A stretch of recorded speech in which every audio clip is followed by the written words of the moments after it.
김태연, 무대 위의 아기에서 연예계 언니들의 위협으로. 처음엔 다들 웃었다. 조명 아래 작은 체구, 무대 한가운데 서 있는 무대 위의 아기 같은 존재. 관객석엔 귀엽다는 탄성이 먼저 터졌다. 누군가는 휴대폰을 들고 화면 속 얼굴을 확대하며 속삭였다. 저 아이가 뭘 할 수 있겠어. 그 말이 끝나기도 전에 스피커가 한 번 크게 숨을 들이켰다. 마이크를 잡은 손은 작았지만 첫 소절은 작지 않았다.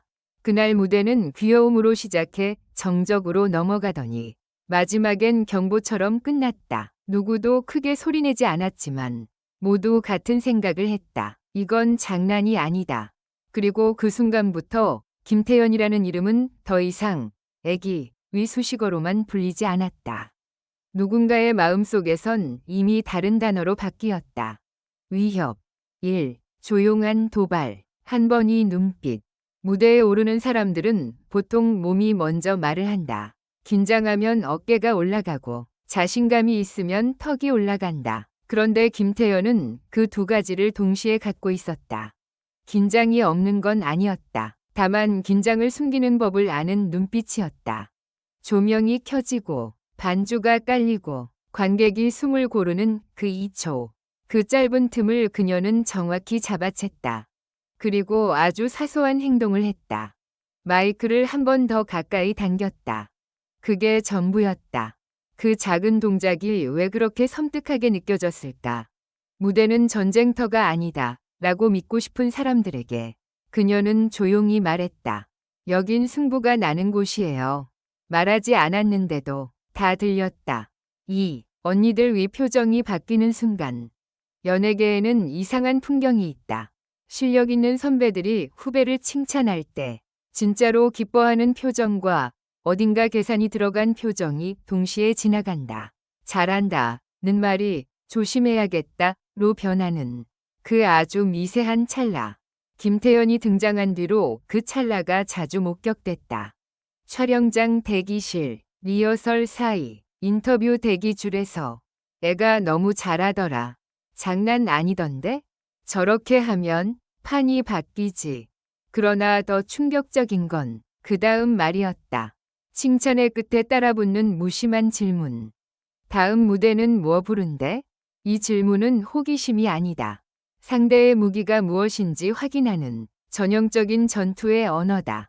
김태연이 무대 위의 아기에서 언니들의 걱정거리가 된 건 바로 그 질문이 많아졌기 때문이다. 3. 사건의 시작. 한 곡이 남긴 균열. 어느 날 프로그램 리허설에서 작은 소문이 돌았다. 김태연이 오늘은 좀 다르게 부른대. 편곡이 바뀌었다더라. 호흡을 새로 잡았다더라. 대부분은 대수롭지 않게 넘겼다. 아이의 변화는 귀엽고 신선하고 응원해주면 된다고 생각했다. 하지만 리허설 첫 소절이 끝났을 때 대기실에 있던 스태프가 먼저 움직였다. 이상하게 조용해진 모니터 앞. 누군가 리모컨을 놓치듯 떨어뜨렸고 누군가는 입술을 깨물었다. 왜냐하면 그날의 김태연은 잘 부르는 아이가 아니라 상황을 지배하는 가수처럼 보였기 때문이다. 노래는 단순히 음을 맞추는 기술이 아니다. 노래는 사람의 감정을 조종하는 능력이다. 김태연은 그날 울게 만들고 싶을 때 울게 만들었다.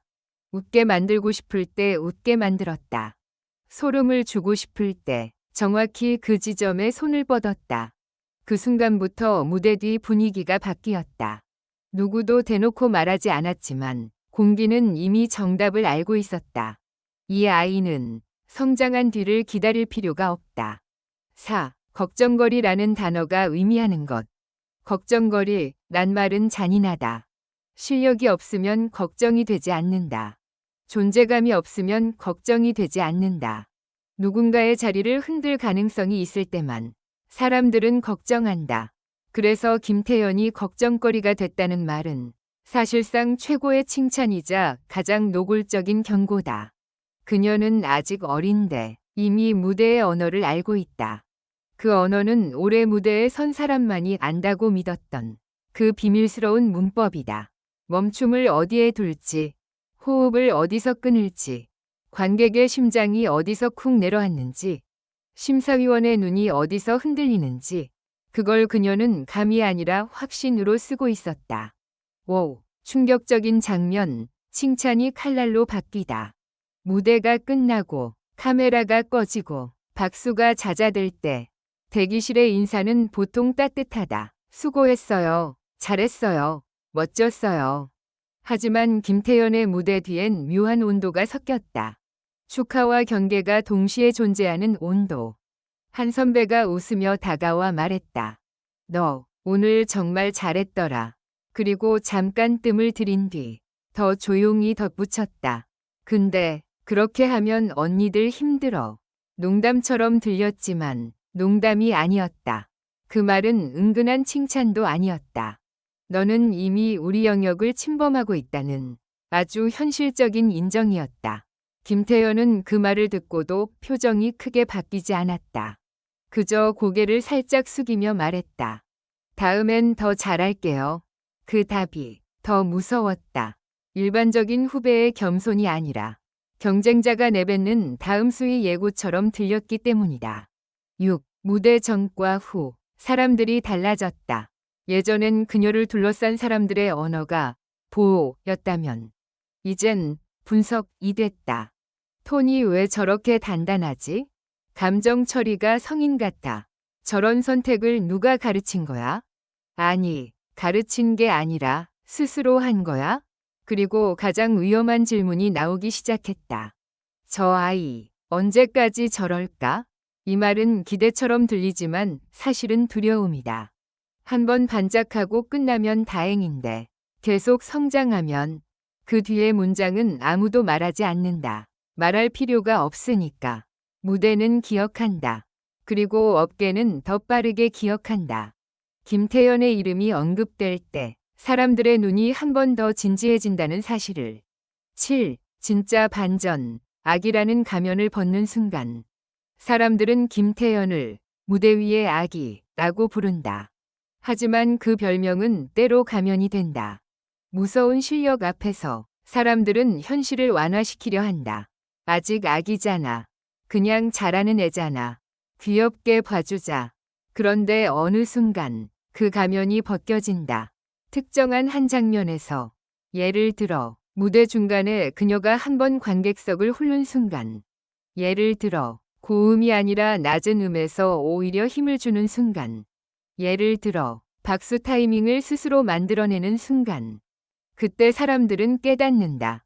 이 아이는 귀여워서 사랑받는 게 아니라 무대를 이길 줄 알아서 사랑받는 것이라는 사실을. 그 깨달음이 바로 연예계 언니들에게 걱정거리가 되는 순간이다. 8. 걱정거리를 넘어 기준이 되는 이름. 김태연이 많은 가수들에게 걱정거리를 안겨주고 있는가? 대답은 단순하다. 그녀는 누군가를 직접 공격하지 않았다. 누군가의 자리를 빼앗겠다고 말하지도 않았다.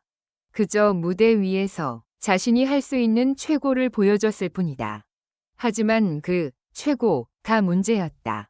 너무 이르고 너무 단단하고 너무 흔들림이 없었다. 그래서 그녀는 위협이 됐다. 그리고 동시에 새로운 기준이 됐다. 이제 무대의 흐름은 바뀌었다. 누군가가 잘했다는 말로 충분하지 않을 때 사람들은 비교한다.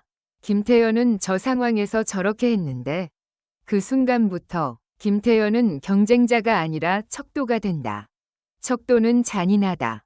척도는 변명 없이 숫자로, 감정 없이 결과로 말한다.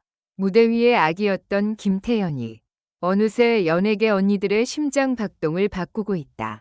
웃으며 다가와도 눈빛은 진지하고 칭찬 속에도 계산이 섞인다. 그게 바로 그녀가 남긴 흔적이다. 그리고 가장 소름 돋는 사실은 이것이다. 김태연은 아직 완성이 아니다. 지금은 시작이다. 그러니 걱정은 어쩌면 지금부터가 진짜일지도 모른다. 무대가 다시 열릴 때 사람들은 또 숨을 멈출 것이다. 오늘은 어디까지 보여줄까? 그 질문이 들리는 한 김태연은 계속 커질 것이다. 그리고 그 커짐이 바로 누군가에게는 찬사, 누군가에게는 경보가 된다. 마지막으로 모두 행복한 시간을 보내시길 바랍니다. 이 글은 오락 목적으로만 작성되었으며 현실에 기반한 내용이 아닙니다.